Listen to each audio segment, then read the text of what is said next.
I have absolutely witnessed the Thanksgiving Day panic. Oh, yeah. You know what I'm talking about. The Yeah. running, the sweat, the just high-stress environment that happens every single year. The turkey's done, but nothing else is. Exactly. The side dishes are all fighting for oven space. Mm-hmm.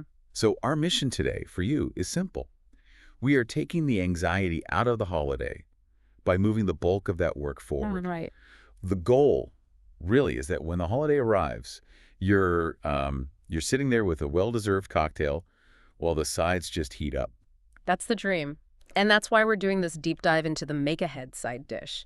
What's so great here is realizing that these dishes, they aren't just for the day before. Okay. Many of these can be fully prepped, refrigerated, or even frozen up to 3 days ahead.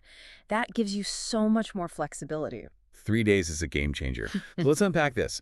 We've pulled together 6 essential sides, all designed to be done ahead of time. Mm-hmm. We're covering the classic stuffing, a really flavorful sweet potato casserole, a much improved cranberry sauce, and then slow cooker mashed potatoes, which is just genius. It really is. And then a green bean casserole that completely ditches the cans, and a super necessary Brussels sprout salad for some freshness. This is basically a blueprint for a fully prepped, stress-free meal. Let's start with the casseroles, the things that need that oven time. Perfect. Let's start with stuffing or dressing, depending on where you're from. The absolute key to making this ahead is how you handle the bread. That's the foundation. Right, because if you use fresh bread, you're just asking for a dense, mushy mess. You are. So the first big step is using leftover bread or cutting up a loaf and putting it in a low oven, maybe 250 degrees. Just to dry it out completely. Until it's like a giant crouton. Then, once it cools, you process it. But here's the insight. You want chunky crumbs, not sand. Why chunk? If the crumbs are too fine, they just turn to paste as soon as the stock hits them.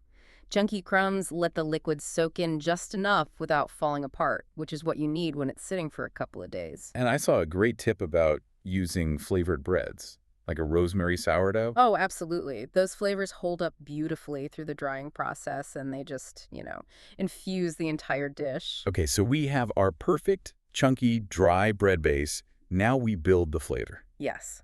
A generous amount of butter. It is Thanksgiving, after all. And then you saute your onion and celery. And I found a tip that I love. Yeah. Use the celery leaves, the tender green ones. They carry all the flavor. You have to include them. And you want to saute that mix for about 10 minutes until the onions are totally translucent. 10 minutes seems specific. It is, because those vegetables won't soften much more in the oven. You have to get them soft now. Then you add your classic holiday spices, poultry seasoning, sage, and fresh thyme. Wait, why fresh thyme over tried in this case? It's all about how the flavor gets delivered. The fat from the butter helps carry the volatile oils from the fresh thyme. It gives you a much brighter, more fragrant profile. Dried thyme can sometimes taste a little dusty. That makes perfect sense. Okay, so we pour that whole aromatic mixture over the breadcrumbs. Now for the moisture. This is the critical part. You add chicken stock, maybe a cup at a time, until the mixture is super moist. So when you think you've added enough, Add a little bit more. You have to push past the looks right stage into the maybe this is too wet stage. because it's just going to keep absorbing liquid in the fridge. For the next 24 to 72 hours, exactly. If it's not wet enough now, you are guaranteeing dry stuffing later. And here's the payoff. You can freeze this mix in bags or put it right into the casserole dish and stick it in the fridge. But this brings up the biggest issue, right? Baking from cold. This is probably the most important practical tip for the whole day. If you pull that heavy casserole dish straight from the fridge, ice cold, you must let it sit on the counter for at least 2 hours before it goes in the oven. But what if I forget? Am I really stuck waiting that long? You're pretty much stuck. The dense, cold ceramic and the cold stuffing create like a thermal sink. The outside will be burnt to a crisp long before the center is even warm. So what's the safe alternative if I forget? The only safe way is to add an extra 30, maybe 45 minutes to the baking time, and you have to cover it with foil for the first half to stop the top from burning. But really, just plan for the 2 hours out. Planning is the better path, for sure. Okay, let's move to the second big casserole, sweet potato casserole. This one starts with a great hack. No peeling, no boiling. The convenience is just a bonus. The real reason is flavor. You bake the sweet potatoes whole in their skins. Why is that better than boiling? When you boil them, you're just leaching out sugar and flavor into the water. When you bake them, the sugars concentrate and caramelize. It's a much deeper, richer flavor for the final dish. And the flesh just scoops right out. This recipe also cuts back on the sugar so it doesn't taste like a dessert. Right, it's about balance. But the real trick is getting that nice lift, that sort of souffle effect. How do you do that? It comes from the egg. But you have to be so careful with the temperature. You mash the potatoes with the butter and everything else, but that mixture has to cool down a bit before the egg goes in. Why is that cooling step so critical? If the potato base is too hot, the egg just scrambles. You get a grainy texture. Oh, If it's cooled a little, the egg acts as a leavener when it bakes. It traps steam and helps the casserole puff up. You get structure and creaminess, not scrambled eggs. structure, not scramble. Got it. Now, for the topping, this one goes for streusel, not marshmallows. Yes. Brown sugar, flour, pecans, melted butter. It creates a great crunchy texture, which is what's often missing from these creamy sides. And just like the stuffing, the cold start really matters here. It does. You have to keep the toppings separate during storage, otherwise it just gets soggy. Right. So when you're ready to bake it from cold, you have to give the sweet potato base a head start. Exactly. Pop the base into a 375-degree oven for, say, 20 minutes first. Get the inside warming up. Then you pull it out, sprinkle on the streusel, and finish baking. No burnt topping. Perfect. Okay, we've locked down the fridge space. Now let's free up the stovetop and the oven on the big day. First up, cranberry sauce extraordinaire. And this is not your typical jiggly can-shaped sauce. It's more of a relish or a compote, really. Yep. It's got amazing texture. What's in it besides cranberries? A lot. It has diced pear, a Granny Smith apple for tartness, and this is a great touch. A whole orange, finely chopped, not just the juice or zest. Chopping the whole orange, peel and all, that's brilliant. It adds so much depth. And then there's a dried fruit mix, dried pineapple, golden raisins, and tart cherries to keep that sweet-sour balance. And the prep is super simple. Incredibly simple. You make a basic, simple syrup, sugar, and water, and then you just throw everything else in. The magic thickening agent here is all natural. It's the pectin from the cranberries when they pop. Precisely. As they burst, they release that pectin. You just let it simmer for about 30 minutes, and you're done. And the real make-ahead benefit is that it gets thicker and thicker as it cools. Oh, yeah. You make this on Monday, and by Thursday, it's this gorgeous, textural, complex relish. I read reviews saying people just eat it with a spoon right out of the fridge. I believe it. Okay, speaking of kitchen genius, let's pivot to the slow cooker mashed potatoes. This completely eliminates that giant, heavy pot of boiling water on the stove. It's a total game changer for allocating your stovetop space. It's a no-boil method. The potatoes cook right in the slow cooker. The recipe suggests cutting them into half-inch pieces so they cook faster, and then you cover them with water. But here's where the flavor starts. Yes. You season that cooking water heavily. 4 chicken bouillon cubes or some bouillon paste right into the water. So the potatoes are cooking in a savory stock from the very beginning. No more bland, watery potatoes. Not at all. And you can load it up the night before, stick the insert in the fridge, and just turn it on in the morning. Yeah. 4 to 6 hours on high if they're cut small. Then once they're tender, you drain them, but you save some of that liquid. You have to save that liquid. Now for the secret to extreme creaminess. We add softened butter, of course, but then softened cream cheese and sour cream. Oh, cream cheese. Why the cream cheese? The cream cheese is a stabilizer. It's got a higher fat content and a protein structure that keeps the potatoes from getting watery as they sit and stay warm. So it preserves the texture. Exactly.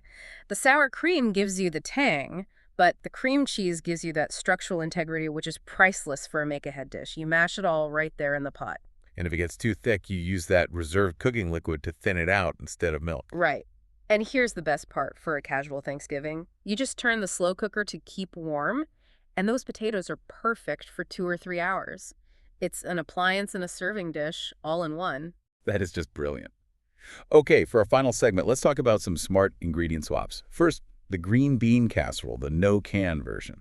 The goal here is elevated comfort food. Mhm. We want that creamy casserole flavor, but without canned green beans. We're using frozen French cut for a better texture, and definitely without canned cream of soup. That soup substitute is the key.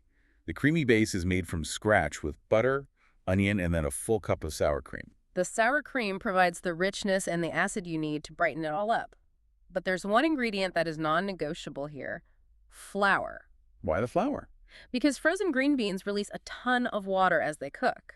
The flour is there specifically to absorb that excess moisture so you don't end up with a watery soup. That makes sense. But we get to the topping. The recipe suggests cheese and crushed buttery crackers instead of fried onions. Now, I have to ask, is it really Thanksgiving without those iconic canned fried onions? What do we gain and what do we lose with this swap? That's a fair question. You lose some of that specific oniony flavor for sure, but you gain so much in texture control. The fried onions can get soggy or burned so easily. The buttery crackers give you this superior, satisfying crunch that actually holds up through the baking process.